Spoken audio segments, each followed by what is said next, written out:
Hello दोस्तों, आज की इस वीडियो में हम कंपैरेटिव गवर्नमेंट एंड पॉलिटिक्स की यूनिट 1 को काफ़ी डिटेल में कवर करेंगे। देखिए दोस्तों, सेमेस्टर 4 बीए प्रोग्राम का एक सब्जेक्ट है कंपैरेटिव गवर्नमेंट एंड पॉलिटिक्स। आज की इस वीडियो में हम आपके इस सब्जेक्ट की unit 1 the nature scope methods of comparative political analysis, इसको आज की इस वीडियो में पूरी तरह कवर करेंगे। दोस्तों, यहाँ पे हम सारी बातें आपके सिलेबस के अकॉर्डिंग करेंगे, सारी बातें आपको सही से समझाई जाएंगी, बस आप वीडियो को पूरा देखिए।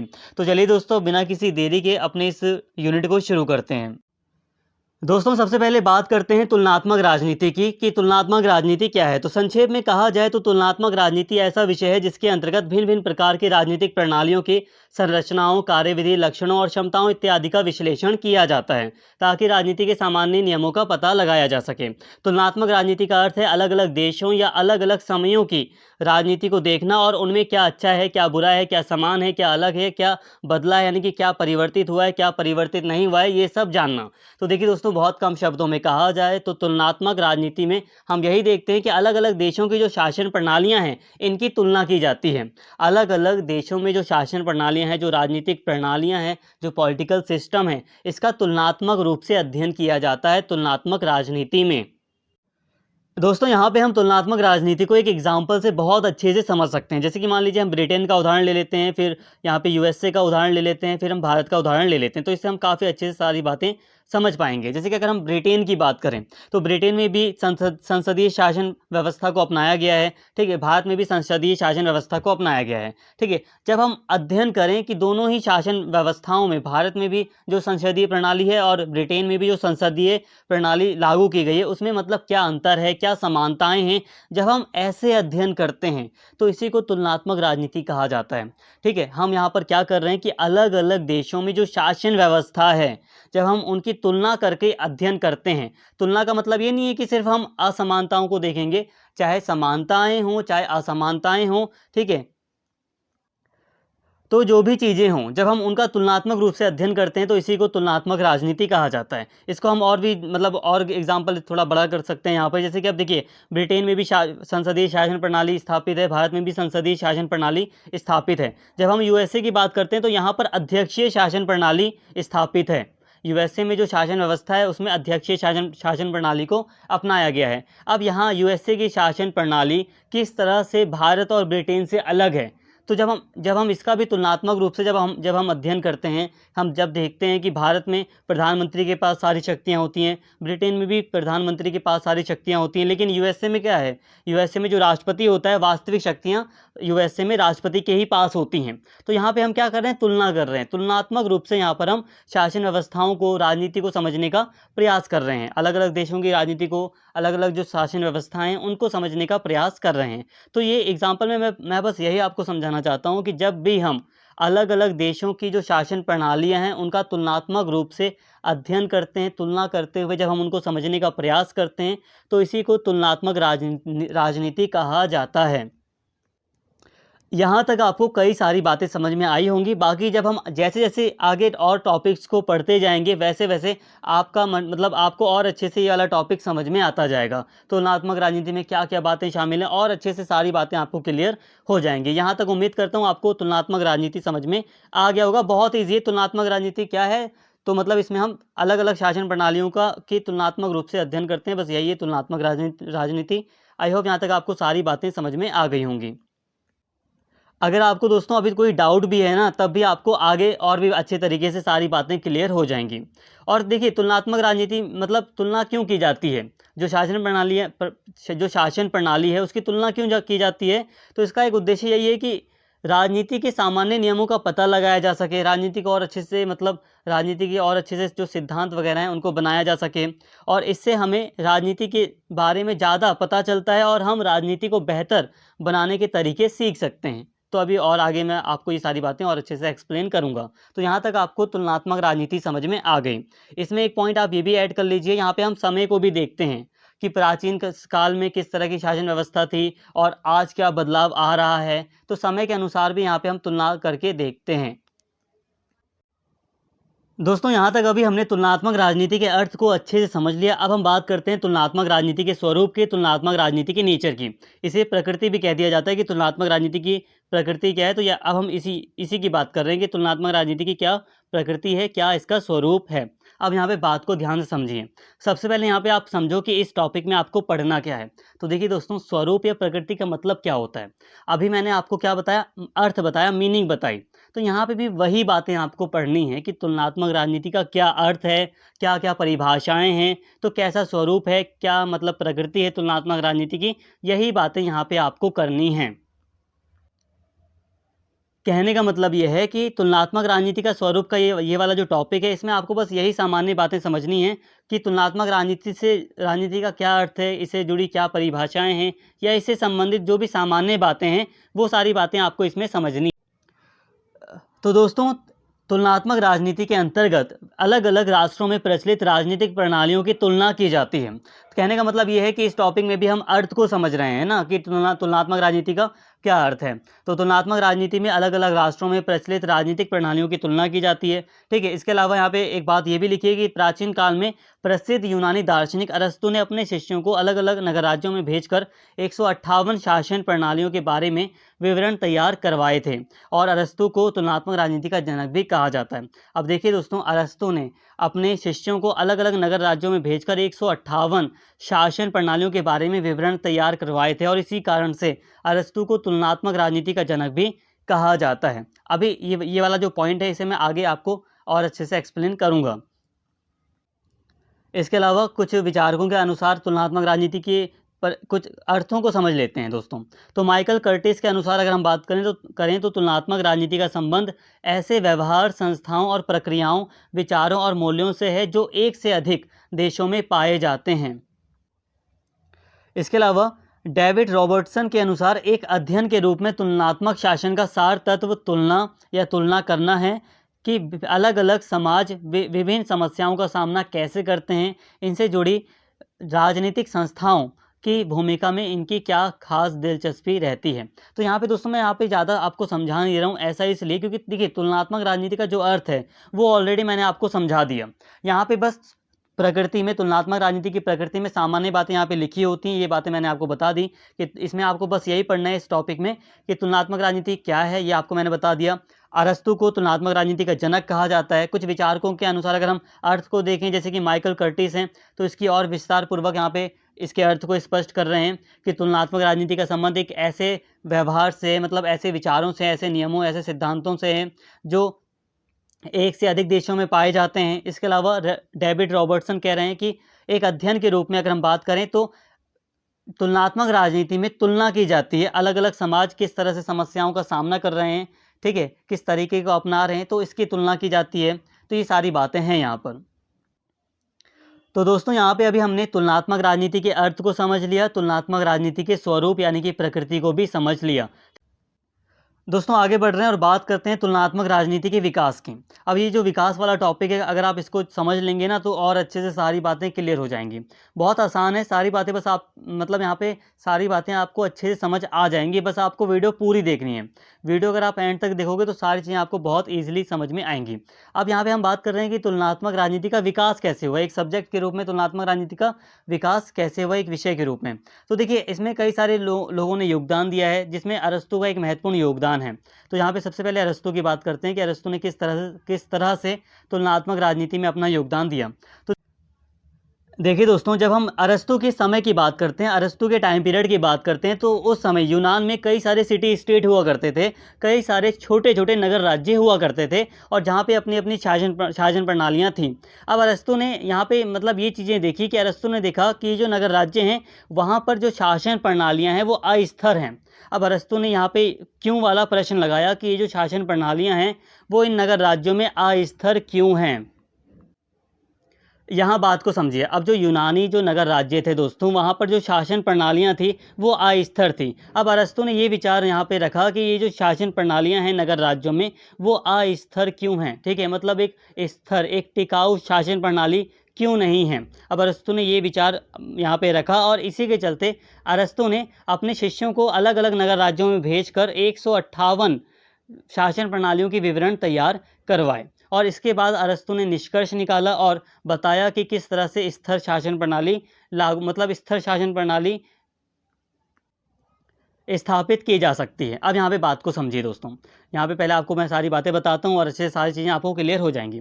अब अरस्तु ने यहाँ पे देखिए ये विचार रखा कि देखिए नॉर्मली राजतंत्र जो होता है वो एक अच्छा शासन प्रणाली होती है, लेकिन जो राजतंत्र होता है वो धीरे धीरे निरंकुश तंत्र में बदल जाता है, क्योंकि जो राजा होता है वो निरंकुश हो जाता है और जो राजतंत्र वाली जो शासन प्रणाली है वो निरंकुश तंत्र में बदल जाती है। अब ये जो निरंकुश तंत्र होता है वो अपने रूप में भ्रष्ट होता है, मतलब एक अच्छा शासन शासन व्यवस्था नहीं होती। लेकिन फिर ये जो निरंकुश तंत्र होता है दोस्तों, फिर ये जो निरंकुश तंत्र है ये अभिजात तंत्र में बदल जाता है। अभिजात तंत्र में कैसे बदल जाता है, मतलब जो कुलीन वर्ग के जो लोग होते हैं वो निरंकुश तंत्र को हटाकर अभिजात तंत्र की स्थापना कर देते हैं। सामान्य रूप में अभिजात तंत्र भी अच्छा होता है। अब मैं यहाँ पे सारी बातें अरस्तु के अकॉर्डिंग बता रहा हूँ आपको, ठीक है। तो अरस्तु ने ये बताया कि राजतंत्र की स्थापना होती है नॉर्मली, लेकिन फिर राजतंत्र निरंकुश तंत्र में बदल जाता है जो कि भ्रष्ट रूप होता है शासन का। लेकिन फिर इस भ्रष्ट रूप को खत्म करने के लिए कुलीन वर्गों के द्वारा, जो अभिजात वर्ग के लोग होते हैं उनके द्वारा अभिजात तंत्र की स्थापना कर दी जाती है, ठीक है। जो समृद्ध घर से जो लोग होते हैं, समृद्ध जो लोग होते हैं वो अभिजात तंत्र की स्थापना करते हैं। सामान्य रूप में अभिजात तंत्र अच्छा होता है, लेकिन फिर इस अभिजात तंत्र में कई सारे गुट बन जाते हैं और फिर ये भ्रष्ट हो जाता है। लेकिन फिर गुट तंत्र भी खत्म हो जाता है और फिर बहुतंत्र की स्थापना होती है। बहुतंत्र अपने स्वरूप में अच्छा होता है, लेकिन फिर ये जब लोकतंत्र का रूप धारण कर लेता है तो ये अपने स्वरूप में भ्रष्ट हो जाता है। और फिर कोई सुलझा हुआ व्यक्ति, कोई अच्छा या समझदार व्यक्ति राजतंत्र की स्थापना कर देता है, क्योंकि लोकतंत्र को भी अरस्तु ने भ्रष्ट रूप माना है। तो इस तरह राजतंत्र की स्थापना होती है। फिर राजतंत्र से निरंकुश तंत्र, फिर अभिजात तंत्र, फिर गुटतंत्र, फिर बहुतंत्र और फिर लोकतंत्र, फिर राजतंत्र। ये प्रक्रिया चलती रहती है, ऐसा अरस्तु ने बताया। तो अरस्तु ने यहाँ पे बताया कि इस तरह से जो शासन प्रणालियाँ हैं वो बदलती रहती हैं, वो अस्थिर बनी रहती हैं, वो टिकाऊ नहीं रहती। तो ये अरस्तु ने इस तरह से बताया। और फिर ये सारा अध्ययन करने के बाद अरस्तु ने जो निष्कर्ष निकाले उसके आधार पर अरस्तु ने स्थिर जो शासन प्रणाली है उसके बारे में कुछ बातें यहाँ पे बताई। कि सारे विश्लेषण के बाद अरस्तु इस निष्कर्ष पर पहुँचा कि स्थिर शासन प्रणाली विकसित करने के लिए बहुतंत्र और अभिजात तंत्र का समन्वय, यानी कि उनमें संतुलन उपयुक्त होगा, और उसने इसे मिश्रित संविधान कहा। इसके अंतर्गत सत्ता का प्रयोग गिने चुने लोग या विशेषज्ञ ही करेंगे, परंतु वे जनसाधारण की सहमति से शासन चलाएंगे। अभी यहाँ पर बात को समझिए, यहाँ पे आपको ये सारी बातें रटनी नहीं है दोस्तों, हल्का हल्का समझना है बस, और सारी बातें मैं आपको समझा दे रहा हूँ, ठीक है। तो यहाँ पे आप बस इतना ध्यान से समझिए कि अरस्तु ने क्या किया, अलग अलग नगर राज्यों में जो शासन प्रणालियाँ थी उनको देखा अरस्तु ने, तुलनात्मक अध्ययन यहाँ पर किया अरस्तु ने अपने शिष्यों को भेजकर, नगर राज्यों में भेजकर उनसे 158 शासन प्रणालियों के विवरण तैयार करवाए, ठीक है। फिर उनका अध्ययन किया, उन विवरणों को देखा, फिर उसके आधार पर निष्कर्ष निकाले कि किस तरह से एक शासन प्रणाली को स्थिर रखा जा सकता है। और इसलिए अरस्तु ने कहा कि जो बहुतंत्र है और जो अभिजात तंत्र है इनका मिला जुला रूप ही शासन प्रणाली को स्थिर रखेगा, जिसे अरस्तु ने मिश्रित संविधान कहा। तो आई होप यहाँ पे आपको बात समझ में आ गई होगी कि अरस्तु ने इस तरह से तुलनात्मक राजनीति में अपना योगदान दिया। बहुत सिंपल है दोस्तों, यहाँ पे आपको ज़्यादा बातें रटनी नहीं है। मैं थोड़ा लेंथी कर रहा हूँ, लेंथी इसलिए कर रहा हूँ क्योंकि आपको सारी बातें मुझे समझानी होती हैं। इससे ज़्यादा अगर मैं इससे ज़्यादा शॉर्ट करूँगा तो आपको सारी बातें समझ नहीं आएंगी, लेकिन फिर भी आप शॉर्ट में समझिए सारी बातों को। तो यहाँ पे आपको बस यही समझना है कि तुलनात्मक राजनीति के विकास में हम यही देख रहे हैं कि अरस्तु का एक महत्वपूर्ण योगदान रहा है। अरस्तु ने शासन प्रणालियाँ अस्थिर क्यों हैं इस पर अपना विचार रखा, इसका विश्लेषण किया कि जो शासन प्रणालियाँ हैं अलग अलग नगर राज्यों में वो अस्थिर क्यों हैं, ठीक है, वो टिकाऊ क्यों नहीं है। इसके लिए अरस्तु ने अलग अलग शासन प्रणालियों के विवरण तैयार करवाए, और उसके आधार पर अरस्तु ने कहा कि जो अभिजात तंत्र है और जो बहुतंत्र है उसका मिला जुला रूप ही शासन प्रणाली को स्थिरता प्रदान करेगा, एक स्थिर शासन प्रणाली प्रदान करेगा, ठीक है। इसके बाद हम दोस्तों मैकियावेली के योगदान की बात करते हैं। तो एक बहुत लंबे समय बाद मैकियावेली का भी योगदान हमें देखने को मिलता है तुलनात्मक राजनीति में अरस्तु के बाद। तो देखिए शासन प्रणालियों का वर्गीकरण, तो मैकियावेली के द्वारा शासन प्रणाली का वर्गीकरण किया गया। मैकियावेली ने, ये इटली के विचारक हैं, इटली से संबंधित एक विचारक हैं मैकियावेली। इनके बारे में आपको नहीं पढ़ना है, इन्होंने जो तुलनात्मक राजनीति में जो योगदान दिया उसके बारे में पढ़ना है आपको, ठीक है। तो मैकियावेली ने क्या योगदान दिया, तो मैकियावेली ने शासन प्रणालियों का वर्गीकरण किया। मैकियावेली ने लोगों के चरित्र के आधार पर शासन प्रणालियों को 2 प्रकार में बांट दिया। मैकियावेली ने कहा कि जो मतलब मैकियावेली ने माना कि जहाँ के लोग सचरित्र होते हैं, ठीक है, जहाँ के लोगों का चरित्र अच्छा है, जहाँ के लोग सद्भाव रखते हैं, सच बोलते हैं, ठीक है, और जहाँ के लोग दुष्चरित्र हैं, उनके लिए अलग अलग शासन प्रणालियाँ बताई हैं मैकियावेली ने। मैकियावेली ने कहा, सॉरी, मैकियावेली ने दोस्तों कहा कि जो सचरित्र लोग हैं, उन जहाँ पर जिस देश में या जहाँ पर सचरित्र लोग हैं उनके लिए गणतंत्र ही सबसे उपयुक्त होगा। लेकिन जहाँ के लोगों का चरित्र अच्छा नहीं है, दुष्चरित्र के लोग हैं, जहाँ के लोग छल करते हैं, झूठ बोलते हैं, ये ठीक है, अलग अलग तरह से मतलब जहाँ के लोगों का जो चरित्र है वो अच्छा नहीं है, तो वहाँ पर राजतंत्र सबसे उपयुक्त शासन होगा, ऐसा मैकियावेली ने कहा, ऐसा मैकियावेली ने विचार रखा। तो यहाँ पे हम यही देखते हैं कि इस तरह इन्होंने, मैकियावेली ने तुलनात्मक राजनीति में योगदान दिया शासन प्रणालियों का वर्गीकरण करके। तो यहाँ पे देखिए दोस्तों, बहुत सारे बच्चे सोच रहे होंगे कि अरस्तु कौन थे या मैकियावेली कौन है। तो यहाँ पे अभी हमें अरस्तु या मैकियावेली को नहीं पढ़ना है। अगर आपको अरस्तु मैकियावेली के बारे में जानना है तो इनके बारे में आप या तो अलग से रिसर्च करके जान सकते हैं या फिर आगे के सेमेस्टर्स में आपको ये पढ़ने होंगे। यहाँ पर बस हम यही देख रहे हैं दोस्तों कि तुलनात्मक राजनीति का विकास कैसे हुआ। तो इसमें बस हमने यही देखा कि अरस्तु का क्या योगदान रहा, हल्का सा हमने इसकी बात की। फिर हमने देखा कि मैकियावेली ने शासन प्रणालियों का वर्गीकरण किया। इसके बाद यहाँ पे हम देख रहे हैं मॉन्टेस्क्यू का योगदान। अब मॉन्टेस्क्यू का क्या योगदान रहा था, तो देखिए ये फ्रेंच एक विचारक हैं, तो इनका योगदान रहा था, इन्होंने भी शासन प्रणालियों का वर्गीकरण किया। इन्होंने 3 तरह की शासन प्रणालियों के बारे में बताया, एक गणतंत्र, एक राजतंत्र और एक निरंकुश तंत्र। इन्होंने गणतंत्र और राजतंत्र को उत्कृष्ट माना, यानी कि वो उन्हें अच्छा कहा, और जो निरंकुश तंत्र है उसको इन्होंने निकृष्ट शासन व्यवस्था में रखा, यानी कि एक बेकार शासन व्यवस्था में इन्होंने रखा। सामान्य रूप से यहाँ पे सारी बातें आप समझिए। मॉन्टेस्क्यू का जो वर्गीकरण था दोस्तों, मॉन्टेस्क्यू का जो शासन प्रणालियों का जो वर्गीकरण था, उसमें इन्होंने 2 आधार लिए, पहले एक उत्कृष्ट और एक निकृष्ट। उत्कृष्ट में इन्होंने 2 शासन प्रणालियों को रखा, एक गणतंत्र और एक राजतंत्र। निकृष्ट में इन्होंने निरंकुश तंत्र को रखा। इन्होंने गणतंत्र और राजतंत्र को अच्छा माना, उत्कृष्ट शासन व्यवस्था माना, और जो निरंकुश तंत्र था उसे निकृष्ट, सबसे बेकार शासन व्यवस्था माना। और इन्होंने कहा कि जो देखिए, जो गणतंत्र होता है वो सद्गुण पर आधारित होता है। इसमें भी 2 प्रकार होते हैं, एक लोकतंत्र और एक अभिजात तंत्र। जो लोकतंत्र होता है वो देश प्रेम पर आधारित होता है, और जो अभिजात तंत्र होता है वो संयम पर आधारित होता है, और जो राजतंत्र होता है वो सम्मान पर आधारित होता है। लेकिन जो निरंकुश तंत्र होता है वो भय पर आधारित होता है, ठीक है। तो इस तरह इन्होंने निरंकुश तंत्र को एक बहुत ही बेकार शासन व्यवस्था के रूप में माना, और गणतंत्र और राजतंत्र को एक अच्छे शासन व्यवस्था के रूप में इन्होंने माना, और उसके बारे में कई सारी बातें बताई। यहाँ पे आपको ज़्यादा डिटेल नहीं जाना है, आपको अब ये नहीं सोचना है कि संयम पर आधारित अभिजात तंत्र का क्या मतलब हुआ, कैसे होता है। तो यहाँ पे आपको ज़्यादा डिटेल में नहीं जाना है। यहाँ पे बस आपको ये समझना है कि मॉन्टेस्क्यू ने भी शासन व्यवस्था का वर्गीकरण किया, जैसे कि गणतंत्र, राजतंत्र और निरंकुश तंत्र। गणतंत्र में इन्होंने ये बताया कि गणतंत्र जो होता है वो सद्गुण पर आधारित होता है, जो राजतंत्र होता है वो सम्मान पर आधारित होता है, और जो निरंकुश तंत्र होता है वो भय पर आधारित होता है। और सद्गुण पर जो आधारित होता है गणतंत्र, वो 2 तरह का होता है, एक लोकतंत्र होता है और एक अभिजात तंत्र होता है। लोकतंत्र देश प्रेम पर आधारित होता है, और जो अभिजात तंत्र होता है वो संयम पर आधारित होता है, ये मॉन्टेस्क्यू ने बताया। तो इस तरह मॉन्टेस्क्यू ने भी तुलनात्मक राजनीति में अपना योगदान दिया, शासन प्रणालियों का वर्गीकरण करके। अलग अलग शासन प्रणालियों के बारे में इन्होंने ये सारी बातें बताई। देखिए दोस्तों, अभी हमने तुलनात्मक राजनीति के विकास में अरस्तु, मैकियावेली और मॉन्टेस्क्यू को पढ़ा कि अरस्तु, मैकियावेली और मॉन्टेस्क्यू का क्या योगदान रहा है तुलनात्मक राजनीति के विकास में। अभी हमने बस ये बातें यहाँ पे अभी समझी हैं। अब यहाँ पे ध्यान से समझिए दोस्तों। देखिए दोस्तों, तुलनात्मक राजनीति के विकास में कुछ आधुनिक विचारक भी हैं जिनका योगदान रहा है। तो अभी हमें आधुनिक विचारकों को भी देखना है। देखिए, अरस्तु, मैकियावेली और जो मॉन्टेस्क्यू है, जिन्हें अभी हमने पढ़ा है, इनको हम परंपरागत विचारक कह देते हैं।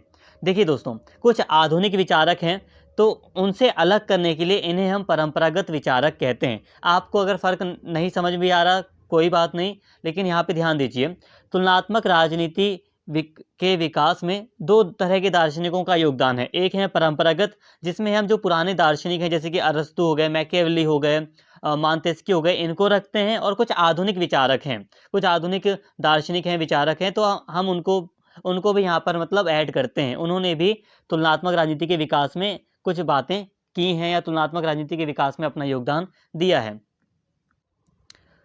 तो दोस्तों अब हम आधुनिक विचार को देख लेते हैं, आधुनिक विचारकों को देख लेते हैं कि उन्होंने क्या योगदान दिया है तुलनात्मक राजनीति के विकास में, या क्या बातें कही हैं। जैसे कि इसमें आर.सी. मैक्रेडीज हो गए या सिडनी वर्बा हो गए, तो ये प्रमुख विचारक हैं जिन्होंने तुलनात्मक राजनीति के विकास में महत्वपूर्ण योगदान दिया है। इसके अलावा कुछ दूसरे भी आप दार्शनिकों को ऐड कर सकते हैं, कई दूसरे भी आधुनिक विचारक हैं जिन्होंने तुलनात्मक राजनीति के विकास में योगदान दिया है। अगर दोस्तों हम आर.सी. मैक्रेडीज की बात करें तो ये मुख्य रूप से कहते हैं कि जो पुरानी तुलनात्मक राजनीति है, जो मतलब जो परंपरागत तुलनात्मक राजनीति जो अभी तक हम देख रहे हैं तुलनात्मक राजनीति, उसमें ना औपचारिकता अधिक है। उसमें क्या होता है कि कानूनी दृष्टि से और वर्णात्मक दृष्टि से और ऐतिहासिक दृष्टि से ही मतलब तुलना की जाती है। इनका कहने का मतलब यह है आर.सी. मैक्रेडीज का कि जो तुलनात्मक राजनीति अभी तक रही है, आज तक जो भी तुलनात्मक राजनीति रही है, उसमें जो तुलनात्मक अध्ययन होता है वो बहुत कम होता है या बहुत औपचारिक होता है।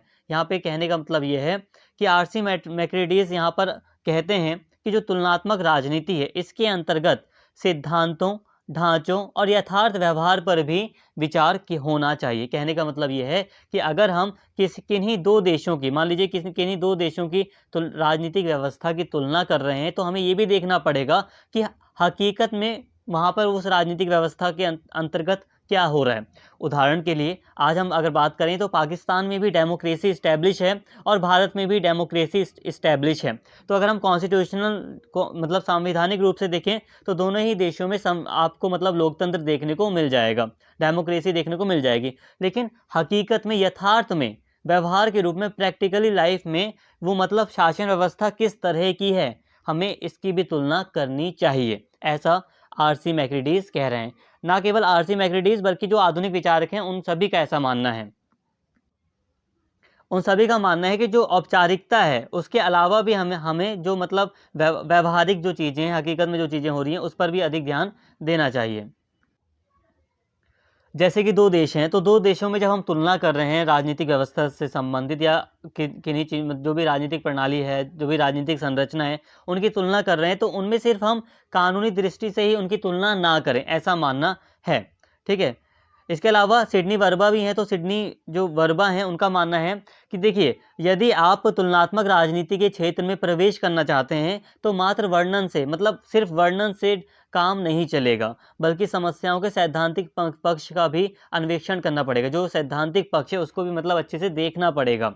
इसके साथ ही शासन की औपचारिक संस्थाओं के अध्ययन से काम नहीं चलेगा, बल्कि राजनीतिक प्रक्रियाओं और राजनीतिक गतिविधियों का निरीक्षण करना होगा।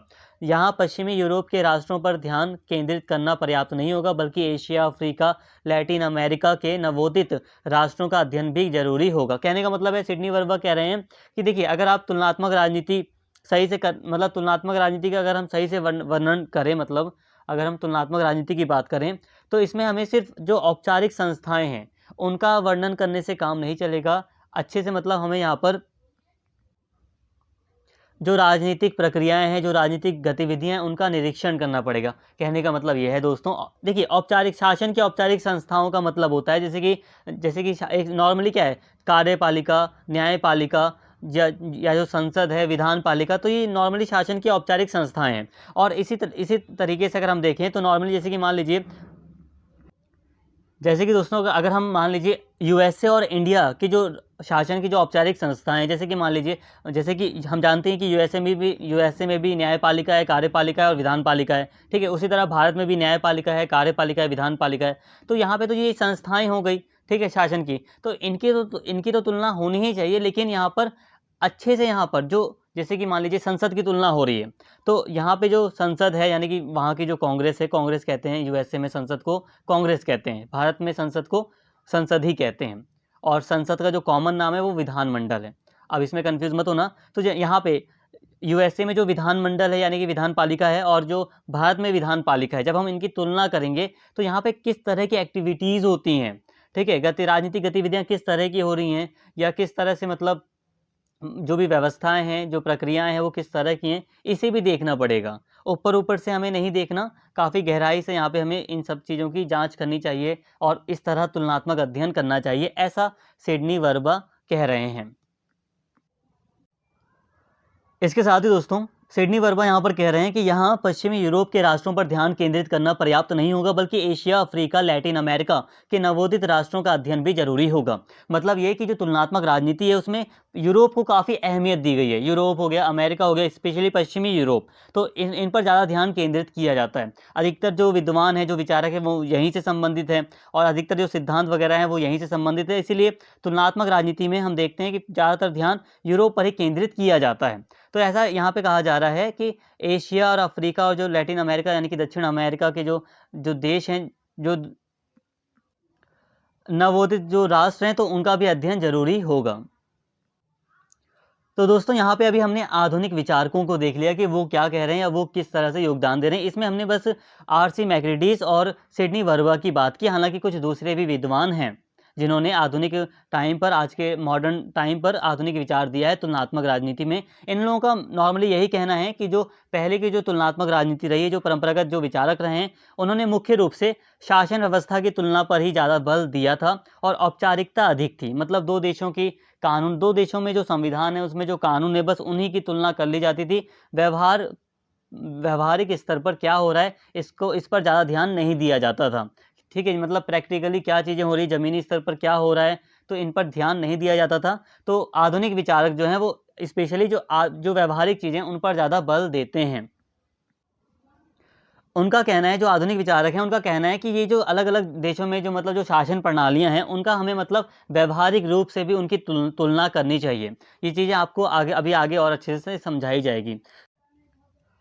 तो दोस्तों यहाँ पे अभी हमने तुलनात्मक राजनीति के विकास को काफ़ी अच्छे से समझ लिया। इसमें हमने देखा कि अरस्तु ने योगदान दिया है, मैकियावेली ने, मॉन्टेस्क्यू ने योगदान दिया है। इनके जो विचार हैं स्पेशली इन्हें हम परंपरागत विचार कह देते हैं। इसी तरह कुछ आधुनिक विद्वान हैं जो आधुनिक विचार रखते हैं, जैसे कि सिडनी वर्बा हो गए, आर.सी. मैक्रेडीज हो गए, तो इन्होंने आधुनिक टाइम पर कई सारे विचार तुलनात्मक राजनीति में शामिल किए हैं। तो इस तरह से हमने तुलनात्मक राजनीति के विकास को काफ़ी अच्छे से समझा। यहाँ तक सामान्य बातें थी, आपको आई होप सारी बातें क्लियर हुई होंगी।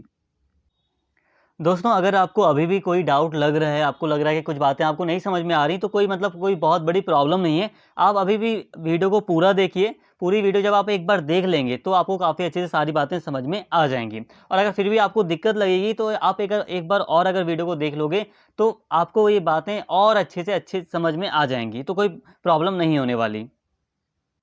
बस यहाँ पे दोस्तों सारी चीज़ें आपके सिलेबस के अकॉर्डिंग मतलब यहाँ पे सच ऐड की जाती हैं ना, और आपको सारी चीज़ें अच्छे से समझाई जाती हैं, इसीलिए थोड़ा सा लेंथी हो जाता है। बस एक शॉर्ट वीडियो में भी मैं मतलब ये सारी बातें आपको समझा सकता हूँ, लेकिन फिर क्या होगा कि आपका सिलेबस काफ़ी ज़्यादा छूट जाएगा। जैसे कि तुलनात्मक राजनीति है, तो तुलनात्मक राजनीति में समझा तो दूंगा बहुत कम शब्दों में ही, लेकिन उतना काफ़ी नहीं होगा ना, एग्जाम में तो काफ़ी बातें लिखनी होती हैं आपको। तो दोस्तों अब हम बात करते हैं तुलनात्मक राजनीति में तुलना करने के कुछ कारण और कुछ लाभ की। तो देखिए दोस्तों, अब हम बात कर रहे हैं कि तुलनात्मक राजनीति में तुलना करने के क्या कारण हैं या तुलना करने से क्या लाभ होता है। तो देखिए दोस्तों, तुलना करने से हमें राजनीति की विशेषताओं, विकास के कारकों, उपलब्धियों और चुनौतियों का ज्ञान होता है। तो सबसे पहला जो कारण है तुलना करने का वो ये है कि तुलना करने से हमें जो राजनीति की जो समस्याएं हैं, जो चुनौतियां हैं, इसका ज्ञान होता है। इसके अलावा जो विकास के जो कारक हैं, ऐसे कारक या ऐसे कुछ सिद्धांत जो विकास में सहायक हो सकते हैं, इसका पता चलता है। इसके अलावा तुलना तुलना करने से हमें राजनीति के सिद्धांतों, नियमों, रणनीतियों और प्रभावों को वैज्ञानिक रूप से संश्लेषित और मूल्यांकन करने में मदद मिलती है। कहने का मतलब ये है दोस्तों कि जब हम तुलना करते हैं तो इससे राजनीति के जो सिद्धांत हैं, जो नियम हैं, जो रणनीतियाँ हैं, इनके बारे में हमें अधिक जानकारी मिलती है। जैसे कि मान लो कोई सिद्धांत है राजनीति का, तो किसी देश के शासन प्रणाली में अगर उस सिद्धांत को लागू किया गया है तो उसके क्या प्रभाव पड़े, इसके बारे में जानकारी मिल सकती है। कि एक ही सिद्धांत को मान लो अलग अलग कई सारे देशों ने अपने देश में लागू किया, राजनीति का कोई एक सिद्धांत है जैसे अलग अलग कई सारे देशों ने अपने देश में लागू किया, उसका क्या प्रभाव पड़ा, ठीक है। तो इससे संबंधित कई सारी मतलब बातें पता चल सकती हैं, और कैसे मतलब जो रणनीतियां हैं उसे हम कैसे बना सकते हैं, तो इसमें भी कुछ सहायता मिल सकती है। इसके अलावा तुलना करने से हमें राजनीति को बेहतर बनाने के तरीके सीखने में मदद मिलती है। हम अपनी राजनीति को दूसरे देशों या समयों की राजनीति से सीख सकते हैं और उनके अच्छे और बुरे पहलुओं का लाभ उठा सकते हैं। मतलब यही है कि जब हम अलग-अलग देशों की राजनीतिक व्यवस्थाओं वगैरह का जब हम तुलनात्मक रूप से अध्ययन करते हैं, तो इसमें हम जो अच्छी बातें हैं उनका मतलब उन्हें हम अपना सकते हैं। ठीक है? राजनीति को बेहतर तरीके से हम समझ सकते हैं। यहाँ पे दोस्तों एक मैं राजनीति को थोड़ा यहाँ पे क्लैरिफाई कर देता मतलब क्लियर कर देता हूँ। क्या है यहाँ पे, देखिए राजनीति का बहुत बड़ा योगदान महत्व है। देखिए राजनीति के द्वारा ही हम जो अलग अलग हित होते हैं समाज में, अलग अलग जो वर्ग होते हैं उनका जो इंटरेस्ट होता है, उनका जो हित होता है उसको पूरा किया जाता है, उनमें संतुलन बैठाया जाता है, उनमें सामंजस्य बैठाया जाता है। तो राजनीति का एक बहुत बड़ा रोल है। तो ऐसे में हम राजनीति को बेहतर तरीके से समझ सकते हैं, बेहतर तरीके से इस राजनीति को बेहतर बनाने के तरीके हम सीख सकते हैं, ताकि राजनीति के द्वारा हम जो देश है उसमें जो अलग-अलग वर्ग हैं उनके बीच में सामंजस्य बैठाया जा सके, जो राजनीतिक जो संस्थाएं हैं उनको मतलब सही किया जा सके। तो ये बातें हैं। इसके अलावा दोस्तों तुलना करने से हमें राजनीति के वैश्विक, राष्ट्रीय और स्थानीय स्तर पर अध्ययन करने में मदद मिलती है। हम राजनीति के विभिन्न युगों या कालों का अध्ययन कर सकते हैं और उनमें परिवर्तन, विकास और प्रभाव को समझ सकते हैं। जैसे कि दोस्तों तुलना करने से एक फ़ायदा ये होता है कि वैश्विक स्तर पर किस तरह से मतलब चीज़ें हो रही हैं, राष्ट्रीय स्तर पर, स्थानीय स्तर पर किस तरह से चीज़ें हो रही हैं, किस तरह का प्रभाव पड़ रहा है किसी भी राजनीतिक सिद्धांत का या किसी भी चीज़ का, तो इससे मतलब इसे समझने में हमें मदद मिलती है। इसके अलावा अलग-अलग जो समय है, अलग-अलग युग का जब अध्ययन किया जाता है कि पहले के टाइम पे इस तरह की राजनीतिक व्यवस्था थी, आज इस तरह की है, तो इसमें कुछ परिवर्तन किया जा सकता है। मान लो कोई नई रणनीति लागू की जा रही है, तो कई सारे उदाहरण लेकर जो पुराने कई सारे उदाहरण हैं, जो पुराने मतलब कई सारी जो चीज़ें हैं, उनका अध्ययन करने के बाद तुलनात्मक रूप से हम रणनीतियों में कई तरह के परिवर्तन कर सकते हैं। ठीक है? तो मतलब इसमें हमें कई तरह की हेल्प मिलती है। इसके अलावा दोस्तों तुलना करने से हमें राजनीति के अन्य सामाजिक शास्त्रों से संबंध बनाने में मदद मिलती है। हम राजनीति को धर्मशास्त्र, भूगोल, इतिहास, मनोविज्ञान, मानव शास्त्र आदि के साथ जोड़ सकते हैं और उनके प्रभाव को जान सकते हैं। तो इससे दोस्तों जो अन्य जो सामाजिक शास्त्र हैं उनसे संबंध बनाने में भी मदद मिलती है। इसके अलावा भविष्यवाणी, देशों की तुलना और इस तरह की तुलना करने के आधार पर सामान्यीकरण संभावित परिणामों की पूर्व अनुमान करने की अनुमति देता है। मतलब ये है दोस्तों, जब हम तुलनात्मक रूप से अध्ययन करते हैं राजनीतिक व्यवस्थाओं वगैरह का, तो इससे जो रणनीतियाँ बनाई जाती हैं, नई जो रणनीतियाँ वगैरह बनाई जाती हैं, उनमें भविष्यवाणी करना थोड़ा आसान हो जाता है। ठीक है? कि पहले ही अनुमान लगा लिया जाता है कि किसी रणनीति के क्या प्रभाव हो सकते हैं, क्या परिणाम निकल सकते हैं। तो कई सारी भविष्यवाणियाँ की जा सकती हैं तुलनात्मक रूप से जब हम राजनीतिक व्यवस्था का अध्ययन करते हैं तो। जैसे कि दोस्तों मान लीजिए कोई सिद्धांत है, राजनीतिक सिद्धांत है कोई, अब किसी पर्टिकुलर देश में मान लीजिए किसी एक देश में उस सिद्धांत को लागू किया गया, अब दूसरा देश भी उसी सिद्धांत को अपने देश में लागू करना चाहता है। तो ऐसे में जब वो अध्ययन करेगा कि उसके देश में उस सिद्धांत का क्या प्रभाव पड़ा, वो सिद्धांत कितना सफल हुआ, कितना असफल हुआ, फिर वो देखेगा कि जहाँ पर उसे लागू किया गया उस देश में उसका सामाजिक स्ट्रक्चर कैसा है, उसका सोशल मतलब स्ट्रक्चर कैसा है। तो और फिर अपना भी वो देखेगा कि हमारे यहाँ क्या समाज में इस सिद्धांत को लागू किया जा सकता है और उसके क्या प्रभाव पड़ सकते हैं। तो ये भविष्यवाणी करना, सिद्धांत की क्या परिणाम निकल सकते हैं, तो ये थोड़ा आसान हो जाता है। तो ये सारे लाभ या ये सारे कारण हैं तुलनात्मक राजनीति के अंतर्गत तुलना करने के। दोस्तों अब यहाँ पे हम बात कर रहे हैं तुलनात्मक राजनीति के विषय क्षेत्र की। दोस्तों अगर हम तुलनात्मक राजनीति के विषय क्षेत्र की बात करें तो इसको लेकर परंपरागत विचारकों और आधुनिक विचारकों के बीच में काफ़ी मतभेद हैं, काफ़ी विवाद है। तो देखिए दोस्तों, जो परंपरागत विचारक हैं वो मुख्य रूप से जो राज्य हैं, जो सरकार है का ढांचा है उसी को महत्व देते हैं। देखिए जो परंपरागत विचारक है ना, वो मुख्य रूप से क्या करते हैं कि जो तुलनात्मक राजनीति है उसमें जो कानूनी चीज़ें हैं, जो संवैधानिक चीज़ें हैं, उन पर अधिक बल देते हैं। जैसे कि दो देशों की राजनीतिक व्यवस्थाओं की अगर तुलना हो रही है तो दोनों देशों के संविधान में क्या बातें लिखी गई हैं, कानून किस तरह के हैं दोनों ही देशों में, क्या अधिकार हैं नागरिकों को, तो इसको नागरिकों के पास क्या अधिकार हैं, तो इसकी तुलना कर ली जाती है। ठीक है? ये परंपरागत सिद्धांत हैं। लेकिन जो आधुनिक विचारक हैं उनका मानना है कि अब हमें जो तुलनात्मक राजनीति है इसमें कई सारे नए विषयों को भी शामिल करना है। इसके साथ ही ये कहते हैं कि जो राजनीति का व्यावहारिक पक्ष है उस पर बल देना ज़रूरी है। जैसे कि देखिए जो आधुनिक विचारक हैं वो कह रहे हैं कि दो देशों में जो भी कानून है अगर हमने उनकी तुलना कर ली तो वो काफ़ी नहीं होगा। मतलब ये कि उन कानूनों का मतलब क्रियान्वयन किस तरीके से हो रहा है, क्या गतिविधियां हो रही हैं उस पर्टिकुलर देश में, तो इसका भी तुलना हमें करना पड़ेगा, इसकी भी तुलना हमें करनी पड़ेगी। जैसे कि कहने के लिए दोस्तों आप यूँ कह सकते हैं कि चीन एक रिपब्लिक स्टेट है। अगर मुख्य रूप से बात करें, कानूनी संवैधानिक दृष्टि से बात करें, तो जो चाइना है वो एक रिपब्लिक स्टेट है, गणतांत्रिक राष्ट्र है। लेकिन हम जानते हैं कि जो लोकतंत्र की जो विशेषताएं, गणतंत्र की जो विशेषताएं हैं, व्यवहारिक रूप में अब वो हमें दिखाई नहीं देती। तो यहाँ पे आधुनिक विचारक व्यवहारिक पक्ष पर अधिक बल देते हैं कि ज़मीनी स्तर पर क्या हो रहा है। जैसे कि भारत के नागरिक हैं, यूएसए के नागरिक हैं या ब्रिटेन के नागरिक हैं, तो यहाँ पर सभी नागरिकों को कई तरह के अधिकार दिए गए हैं। उसी तरह अफ्रीका के कई सारे देश हैं, तो वहाँ के नागरिकों को कई तरह के अधिकार दिए गए हैं। तो वहाँ जब हम तुलना कर रहे हैं तो बस हम संविधान को नहीं देखेंगे कि हमने संविधान में देख लिया कि सभी नागरिकों को, इन सभी देशों के नागरिकों को ये अधिकार प्राप्त है। हम ये भी देखेंगे कि वहाँ के नागरिक या ये जो अलग अलग देश हैं, वहाँ के नागरिक अधिकारों का उपयोग किस तरह से कर पा रहे हैं। तो ये इसका व्यवहारिक पक्ष है। तो आधुनिक जो विचारक हैं वो व्यवहारिक पक्ष पर अधिक बल देते हैं। आधुनिक विचारक ये भी कहते हैं कि जो सरकारी और गैर सरकारी संस्थाएं हैं, हमें इनका भी तुलनात्मक रूप से अध्ययन करना चाहिए। जैसे कि ना जो परंपरागत विचारक हैं वो सरकारी संस्थाओं पर ही बल देते हैं, लेकिन ये कहते हैं जो गैर सरकारी, जो संस्थाएं सरकारी नहीं हैं, उन पर भी हमें बल देना, उनका भी हमें तुलनात्मक रूप से अध्ययन करना चाहिए। जैसे कि कई सारे एनजीओज़ वगैरह हैं या कई सारे गैर सरकारी संस्थाएँ हैं, तो उन पर भी ध्यान देना चाहिए, ये आधुनिक विचारक का मानना है। तो इस तरह तुलनात्मक राजनीति के विषय क्षेत्र को लेकर ये थोड़ा विवाद है। तो इसकी हमने विवाद की बात हमने कर ली। अभी थोड़ा अलग से हम और देख लेते हैं कि तुलनात्मक राजनीति के क्या विषय क्षेत्र हैं। तो तुलनात्मक राजनीति के दोस्तों कुछ नॉर्मली कुछ विषय क्षेत्र भी हैं, तो इसको हम देख लेते हैं। जैसे कि संसद, कार्यकारी और न्यायिक संगठनों का तुलनात्मक अध्ययन। देखिए दोस्तों, अभी ना मैंने आपको जो भी मतभेद है वो हल्का सा बता दिया, लेकिन इसके कुछ विषय क्षेत्र हैं तो उसको भी मैं यहाँ पे आपको बता रहा हूँ। तो तुलनात्मक राजनीति के क्षेत्र में जैसे कि संसद, कार्यकारी, न्यायिक संगठनों का तुलनात्मक अध्ययन, इसमें विभिन्न देशों के संसद, सरकारी व्यवस्था, न्यायिक प्रक्रियाओं की तुलना की जाती है। तो मतलब यह है कि तुलनात्मक राजनीति में अलग अलग जो देश हैं वहाँ की जो संसद है यानी कि विधान पालिका है उसकी तुलना की जाती है, सरकारी व्यवस्था की तुलना की जाती है, न्यायिक जो प्रक्रियाएँ हैं उसकी तुलना की जाती है। ये इसका एक विषय क्षेत्र है। ठीक है। इसके अलावा सिविल सेवाओं का तुलनात्मक अध्ययन, यह विभिन्न देशों की सिविल सेवाओं की तुलना करता है, जैसे कि ब्यूरोक्रेसी, प्रशासनिक प्रक्रियाएं, जैसे कि ब्रिटेन में ब्यूरोक्रेसी कैसी है, भारत में ब्यूरोक्रेसी कैसी है। ठीक है। तो ऐसे तुलना की जाती है सिविल सर्विसेज की। इसके अलावा कार्यात्मक अध्ययन भी इसका एक विशेष क्षेत्र है, जैसे कि इसमें राजनीतिक व्यवहार की तुलना की जाती है, चुनाव, नेताओं का व्यवहार, जनमत संग्रह। मतलब देखिए दोस्तों, ये कार्यात्मक अध्ययन ये भी इसका एक विषय क्षेत्र है। मतलब ये कि राजनीतिक व्यवहार को भी इसमें शामिल किया गया है। जैसे कि चुनावों के टाइम पर जो नेता है वो किस तरह के भाषण देते हैं या किस तरह का उनका व्यवहार होता है।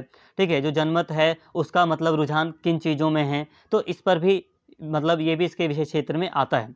तो इसके अलावा सामाजिक आर्थिक तत्व, तुलनात्मक राजनीति में सामाजिक और आर्थिक प्रश्नों की तुलना की जाती है, जैसे कि जाति, धर्म, आर्थिक विकास और वित्तीय नीतियाँ। तो इनकी भी तुलना की जाती है, जाति, धर्म, आर्थिक विकास, वित्तीय नीतियाँ क्या हैं किसी देश की। ठीक है। तो इसकी भी तुलना की जाती है। तो ये भी तुलनात्मक राजनीति का एक विषय क्षेत्र है। इसके अलावा तुलनात्मक राजनीति का अध्ययन वैश्वीकरण के युग में और भी महत्वपूर्ण हो गया है, क्योंकि विश्व के देशों के बीच सहयोग और निर्भरता बढ़ रही है। तो दोस्तों, इस तरह हमने यहाँ पे तुलनात्मक राजनीति का जो विषय क्षेत्र था इसको भी हमने काफ़ी डिटेल में समझ लिया। और इस तरह ये जो आपका पूरी यूनिट थी कंपैरेटिव गवर्नमेंट एंड पॉलिटिक्स की, इसको हमने यहाँ पे पूरी तरह आपके सिलेबस के अकॉर्डिंग सारी बातें यहाँ पे हमने समझ ली हैं, और इस तरह ये आपकी यूनिट पूरी होती है। आई होप यहाँ तक आपको सारी बातें अच्छे से समझ में आई होंगी। तो फ्रेंड्स, अगर आपको वीडियो पसंद आई हो तो प्लीज़ चैनल को सब्सक्राइब कर लें, वीडियो को लाइक करें, शेयर करें और कमेंट करके अपना फीडबैक जरूर दें। Thank you.